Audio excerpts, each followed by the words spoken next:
Тағы да сіздермен бірге қазақ тіліндегі спорт жайлы YouTube арна ERA-X. Видео ұнаса, видеоға лайк басып, арнаға тіркеліп қойыңыздар. Өзбек спортшысы Махмуд Мурадов нокаутпен жеңіске жетті.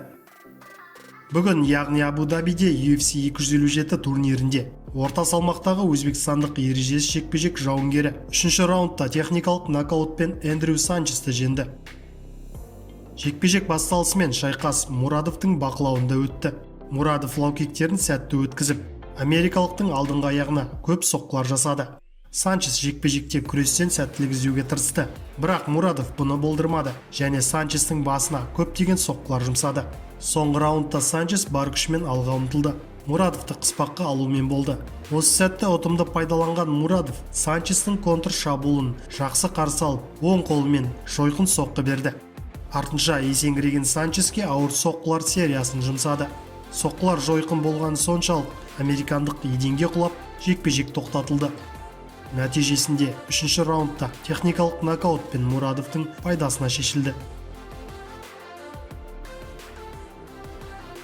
Бүгінгі турнирдің басты оқиғасында UFC-дің бұрынғы 2 дивизионның чемпионы Конор Макгрегор мен Дастин Порье арасындағы UFC 257 турниріндегі жекпе-жек аяқталды. Дастин Порье 2-ші раундта Конор Макгрегорды нокаутқа жіберді.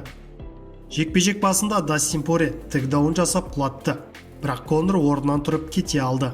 Раундтың ортасына дейін жекпе-жекті клинчте өткізді. Мұнда ешкім айқын басымдылыққа ие болмады. Клинчті бұзғаннан кейін басымдылық Конор жағында болды және соққыларда дәл тиіп отырды. Бұл уақытта Дастин өзінің арақашықтығын сезіне алмады.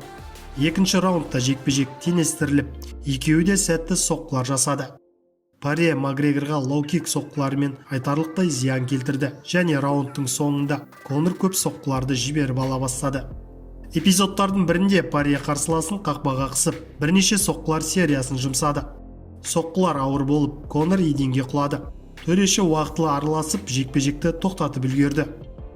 Осылайша реваншта Дастин Порье жеңіске жетті.